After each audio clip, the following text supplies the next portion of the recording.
and welcome to Who Dares What's Mumbo Jumbo for March the 6th. I'm going to say the 6th. It's around about that point in time. Here we are. Here I am. Hello, everybody. Welcome to this. I have coffee with foam on top, so it's probably going to get me tash. So, try and avoid that. Hopefully, I'll see that at the end of the video when I edit, when I've got a big moustache full of coffee foam. That'd be lovely. It's been a hot minute. There's a lot to cover, actually. We've played quite a bit as a bit of news, so I guess we should just crack on with that, shouldn't we? So let's do that.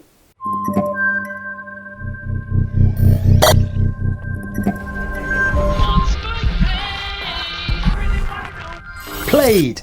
Boy, there's a lot to cover, and I'm going to try and keep this as succinct so that we don't just spiral into 4 hours of me gasbagging.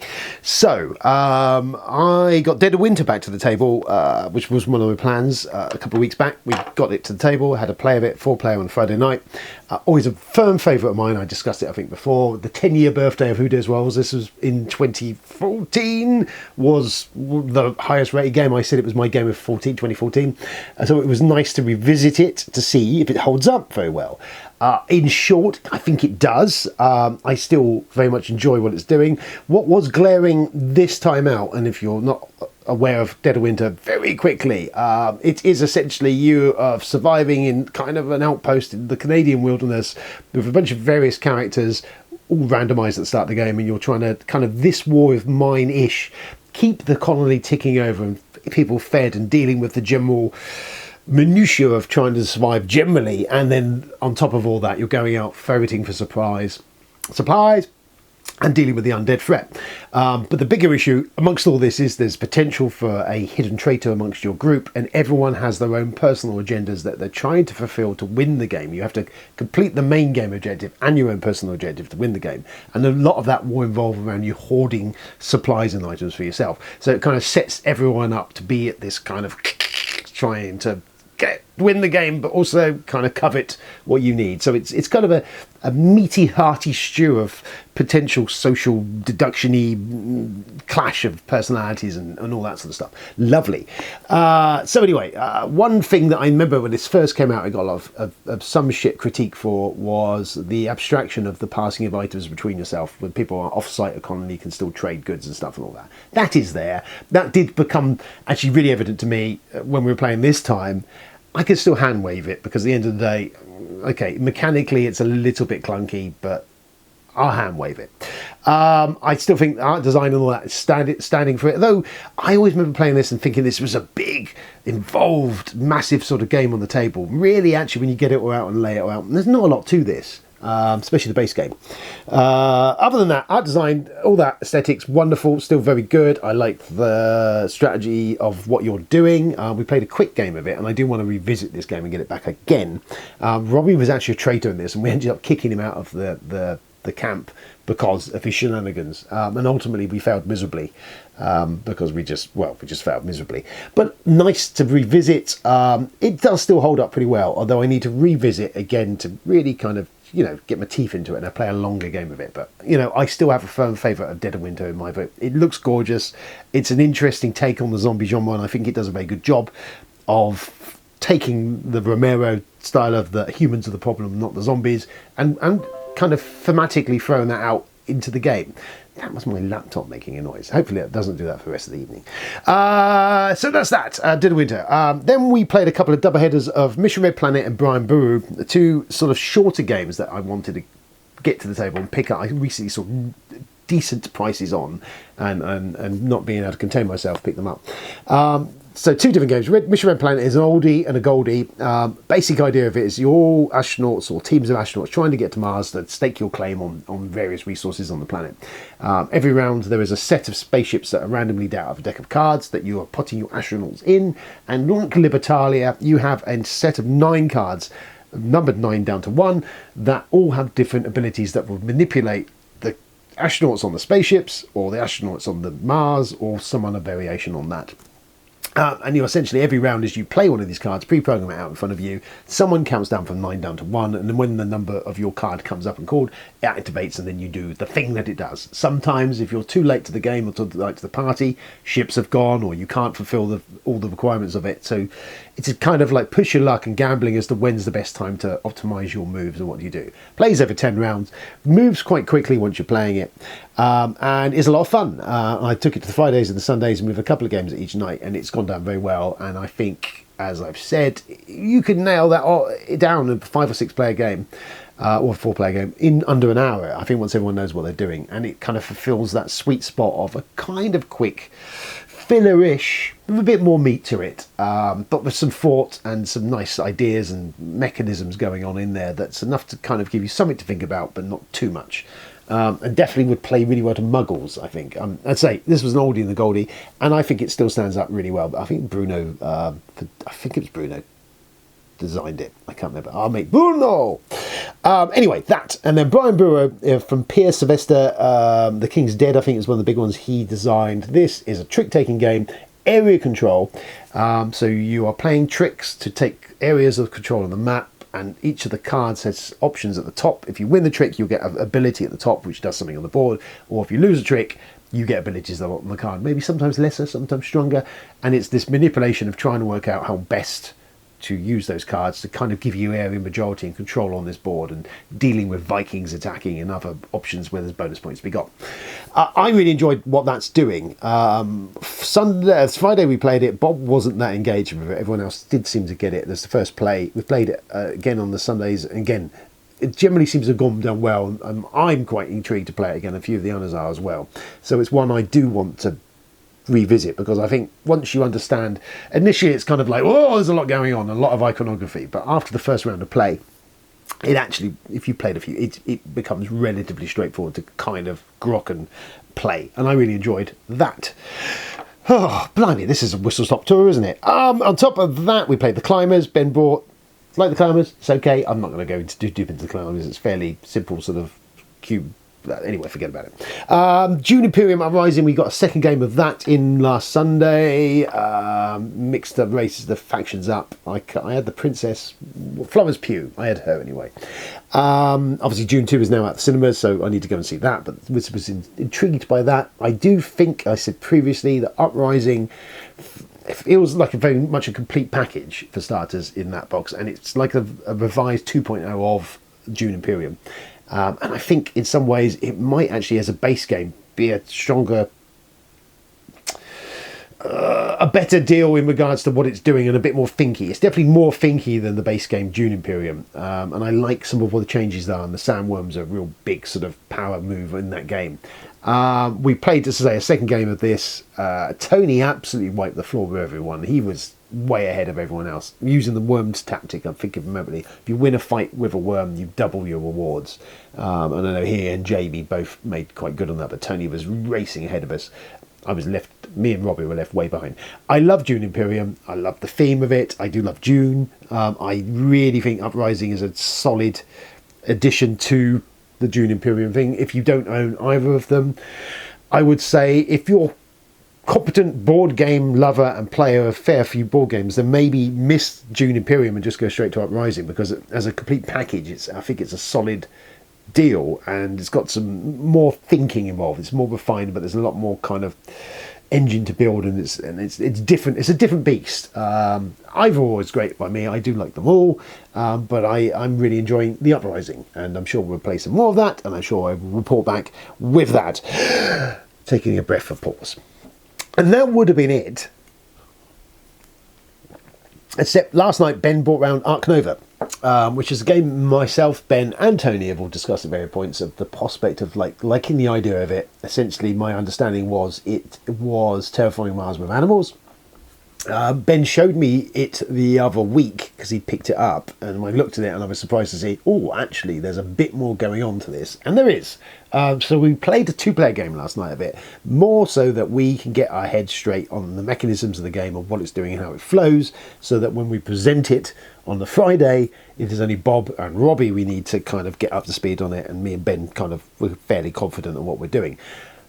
I will run through very quickly how my feels on it. I liked what it was doing, actually. It is Terraforming Mars with animals, but it's also Terraforming Mars with a lot more going on.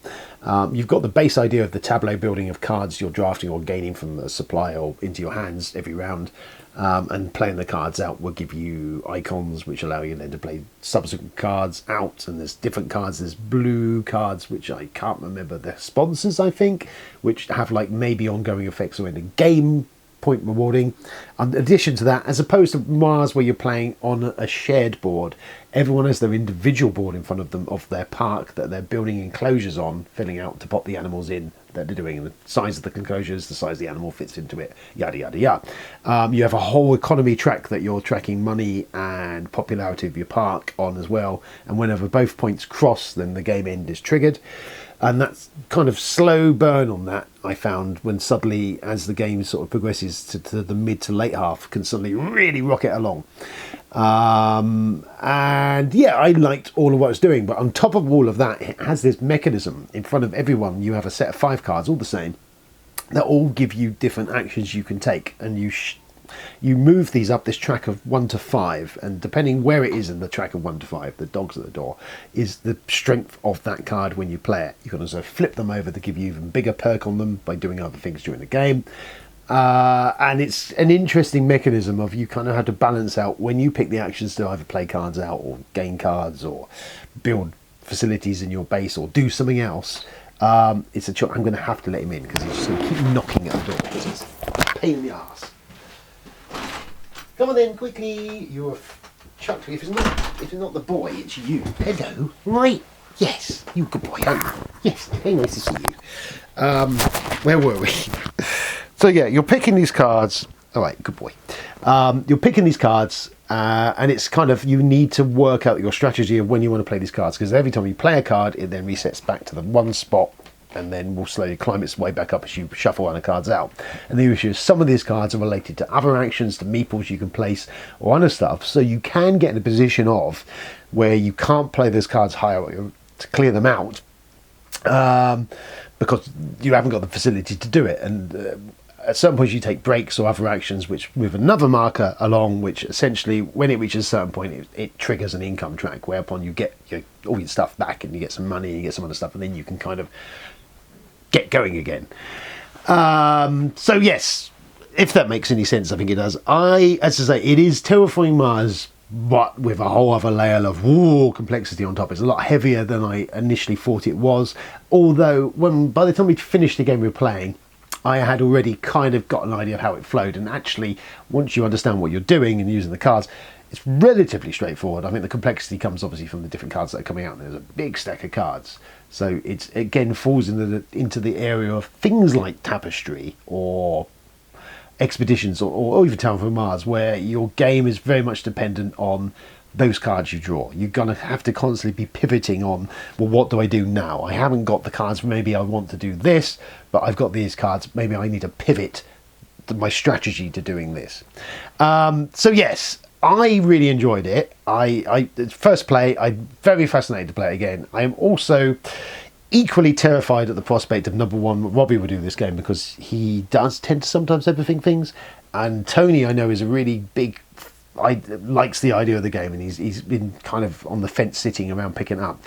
The prospect of Tony and this game in conjunction with Robbie does fill me with dread, because Tony loves to have a good think and kind of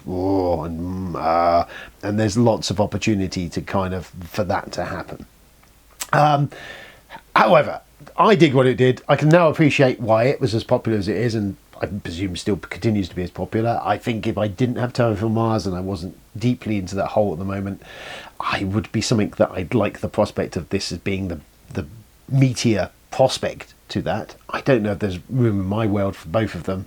It would be one or the other for me. I think Terraforming Mars is a lighter experience, even with the expansions chucked into it, a different beast. But I do really like what Ark Nov is doing. And I know there's expansion. I know Ben has got a map pack he'd picked up already for it, and we looked at the different maps, and there's some interesting ways how asynchronous kind of abilities can come into play when you do that, and all sorts of stuff. So yeah, there's a lot of replay value in there, and there's lots of good stuff, and it's got a fair bit of take that potential in there as well. So that's Ark Nova, and yes, pleasantly surprised by that. Interested to see when we next get that to the table and playing that again, because I'm up for a bit of that. So there you go, there is that.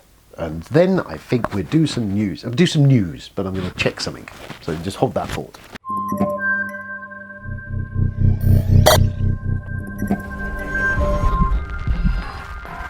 Here is the news. News. There's quite a bit of news. So, out the gate, first one just picked up and I saw the other day. Trick or Treat Studios, the guys who published Halloween, the board game, and one of the Texas Chainsaw Massacre board games.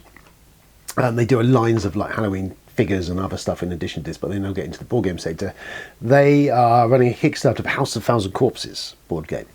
Now, I'm quite a fan of House of Thousand Corpses. It's Rob Zombie's debut movie, though I do prefer Devil's Rejects to it in comparison to it, but I love the aesthetic and design of it and the grungy, grindhousey feel that it did. And Sig Haig and Bill Moseley give performances for the ages in that, especially Sid Haig, sadly departed Sid Haig, one of my heroes. He's fantastic as Captain Sporting, the crazy clown thing.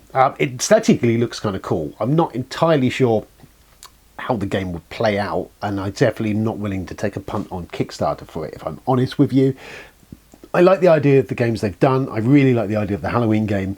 Just their price point is a little bit high for what you're getting, but maybe down the road I'll pick up the Halloween one. I will see when this one comes to retail, because it's a thing that I enjoy aesthetically wise, but I'm not going to be taking a punt on it. But it's out there in case you are interested in that. And I thought it was my God-given right to let you know. And it's a cool, funky thing, and all that. And cool that they're doing, these horror movie licenses. What else might we get? Because there's quite a bunch of horror movies out there, all of which are very cool, that I'd quite like to see some board games come out of. Though what on top of my head at the moment, I don't know. Phantasm. I want some Phantasm board games. Get on that. Other than that, Hasbro have announced a mass market Euro. So it's Eric Lang and Ken Gruhl are working on this. It's called Life in Matera. It is a tile placement game of you building a colony like in a post-apocalypse. It's all looks kind of whimsical. And it's Lang, which is always interesting. And it's a mass market Hasbro game, and it's a grown-up Hasbro game. I think the US one is going to be a Walmart exclusive, Target exclusive. Don't know what we'll see over here or when it'll come over here. I would presume their intention is to go wide with this eventually. Fascinating that Hasbro are dipping their toe into something a bit more grown up and a mass market release. So I'll be watching that quite closely to see how that rolls, because, that could open the doors to some other stuff to do. And I am a bit of a Lang fanboy, and I have time from him. He does design very cool simplified mechanisms and games that kind of grow and evolve as you play. So kind of an easy barrier to entry, but complexity comes as you roll. So I suspect we're looking at something like that. But that's not the only Eric Lang news, though that is nice news. The bigger one is that in the last day or so, with the Gamma just about happening now, is he's announced a Mass Effect board game that is working in line with Modifius and another co-designer whose name escapes me at the minute. Now, Mass Effect is a game that I've been screaming that we should have a board game of it forever. However, and we did have a Kickstarter come out a little while ago, which was kind of adjacent to it and was pretty much looked like Mass Effect the board game, which essentially is a Gloomhaven, but as Mass Effect. And that is always the problem you've got, is really Mass Effect, this massive sprawling trilogy of video games. I'm going to ignore the later one they did. Brilliant story, wonderful idea, and the idea of kind of this legacy-ish feel between all three games. So it was kind of there, but not not as maybe as big as you'd like. That options you made or choices you made in game one would affect into game two and roll into game three. It is there, sprinkled, but it's not like big changes. But I like the idea of all that. Anyway, the universe and the characters of Shepard and all that are being brought into this. The idea of Mass Effect, this sprawling universe, is fantastic. If you've never played the video games, can strongly recommend it. I loved them. I played them a lot. And I did constantly keep seeing they keep putting the trilogy now on Steam quite reasonably. And more than once I've hovered over shall I buy that? I'm just also kind of sat there going, when will I ever play that again? but they are good if you never played them. So, Lang's doing this, Modiphius are doing it. Modiphius' track record on board games is not fucking brilliant, if I'm honest with you. I mean, they did Thunderbirds, and that sold alright. They did the James Bond one, which they've been recently dumping relatively cheap, and I haven't heard great things about Spectre, and some other stuff. But there's been nothing they've produced that I've been like, woo, this is interesting. Clearly, this is not going to be able to encapsulate Mass Effect, really what we see as Mass Effect, this sprawling sci-fi opera, space opera with all this characters and all this massive thing. I think my feeling is that Lang's going to do similar to what he did with XCOM, is kind of abstract that down into something that could be played in the evening, whatever. Now, what we do know at the moment, I think this is going to be a little bit of a dungeon crawl. It is a campaign game. It has got legacy-ish elements in that the game evolves and changes as you play, although they're not permanent fixes. So on replays, you can get different story elements out of it. And I think some of it carries over through the campaign as you play. The choices you make in game 1 will affect 2, 3, 4 onwards. It seems to be set specifically in a timeline sort of during the original trilogy video games. I think you're on a planet, you're in a ship, and you're trying to do a thing. So it's very much kind of like this micro version rather than macro scale. So for number one, I don't think it's going to deliver what maybe a lot of fans are looking for. However, I really enjoyed what he did with XCOM in the abstraction. Once you understood it wasn't XCOM that you were expecting, and this abstraction of this real-time game, I kind of fucking enjoyed it. It's one that I don't get to the table nearly enough, because we spoke about this previously, or I did, about lack of a rule book, and that suddenly like, oh fuck, how do I play this game? But once you're playing it, it's quite fun. Anyway, Mass Effect. So yes, interested. Colour me interested. Eric Lang, yes, colour me interested. I mean, he loves a dungeon crawl thing, and it does look like this is kind of going to be what it was, which I am a little bit like, well, I've got a lot of dungeon crawls. I don't know if I need another one of them. I will watch and see how this develops. And we'll see what happens, because maybe this is part of, there'll be more games to come in this series, blah, blah, blah, blah, blah. We'll see. Modiphius, you know, they're usually higher price points, and also you're kind of left going, well, just sit on it and it'll be cheaper later on.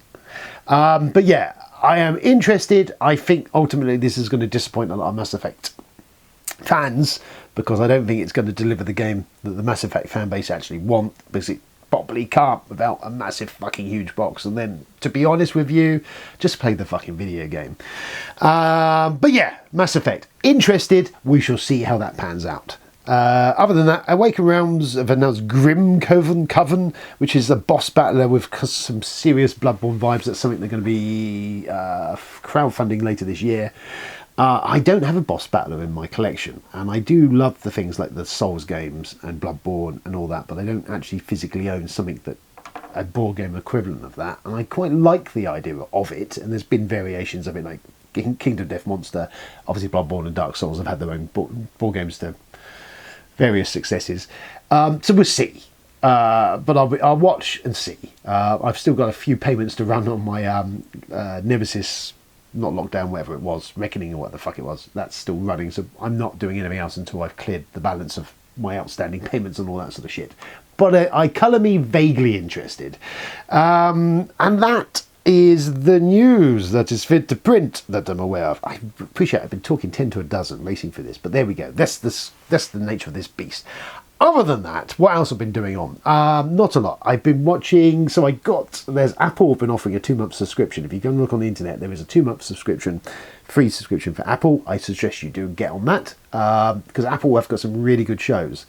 I'm catching up on the most recent season of Slow Horses, which is wonderful. I really enjoy Slow Horses. Gary Oldman, it's a British spy thriller, a bit like John le Carré type style, of the gritty sort of street level spying, but with these flourishes of other stuff going on. It feels, vibe is of like 90s, 80s BBC drama comedies we used to get, which were kind of, I'm thinking things like the Paradise Club and stuff, where you've kind of got this drama but with comedy elements. And this is a weird mix in this show, because you've got characters are killed off suddenly out of the blue, and you've got comedy moments, you've got almost ridiculous moments of stuff that you can almost go, that's a little bit far-fetched, but just lean into it. And is actually a really satisfying show to watch. They often have a lot of guest stars, big name guest stars that turn up and then die very quickly. And a really good cast on the whole. And Ullman is having the time of his life, being the farty Jackson Lamb character. If you've not seen it, there's 4 seasons, I think, now, and you will tear through them. I would suggest if you watch it, you will just, it's an easy watch. Very recommended. Aside from that, For All Mankind, there's the latest season of that, which I haven't seen yet, so I'll be diving into that, and that's also a great show. And there's a bunch of other stuff, and they've got Killers of the Flower Moon, which I haven't watched yet, which I'm interested to see, and Napoleon, which I've had mixed reactions to, but if it's on there and it's free, I need to fit it into my 2-month schedule to try and watch that. That's what's going on.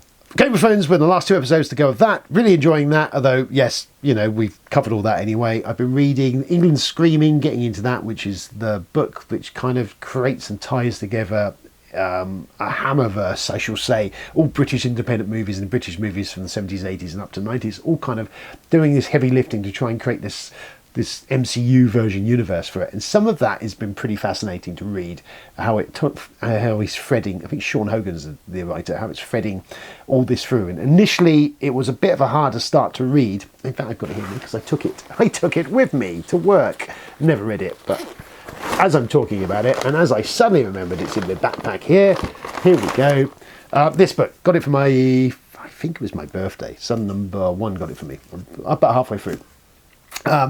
It was initially quite hard going to start with because you kind of dump straight into these various chapters on different characters.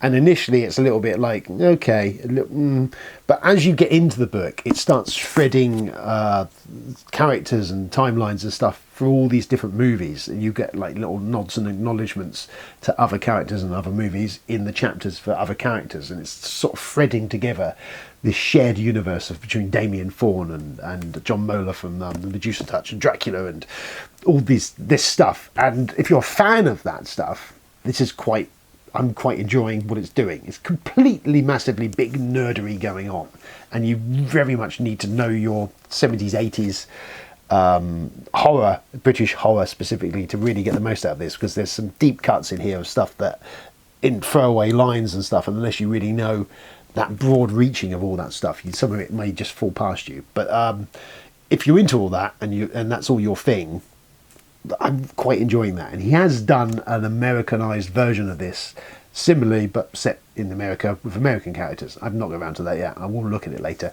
But yes, England Screaming, if you are a fan of 70s, 80s gritty kind of Hammer and those kind of, you know, Amicus horror and all those sort of British horrors of those periods. The idea, and up to Hellraiser and stuff, is also hinted in here. If you're a fan of all that stuff, then this is kind of as I said, presents an MCU of that universe, of this shared British horror universe. And I'll be interested to see how it finishes and what it rolls into. But I'm just, as a big nerdy thing, this is quite entertaining. So there's that. I need to go and see Dune, and there's something else I was going to watch, can't remember what it was, and something else I probably need to read. I've got a stack of books that I'm in various levels of tweaking through, because I can't resist a book, as well as a board game, as we know. So there you go. That's it. That was very quick, wasn't it? That was it. And barely any swearing and all that. All new subscribers, hello. Here we go. This is the thing we do. And if you're not a subscriber, then I don't even know where I was going with that. Anyway, like, share and subscribe. That's the thing we do. Isaac taught me that. Patrons, patronise, and all that. It's been lovely to see you. I spoke to Ben. We will be looking at doing monthly videos now, where we will do a deep dive autopsy on what we've played, and you'll have Ben's opinion as well as mine. The Sunday crowd are up for that. It's just, again, it's kind of a case of herding kittens, trying to get all that arranged and done. But something will happen, I promise.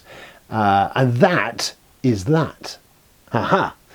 Stay safe out there. Look after yourselves. Play board games, enjoy the sun, at least sat from here, you know, at your board game table, and anything else. Until next time, do the stuff I've told you to do already. I think that's enough of that. Goodbye.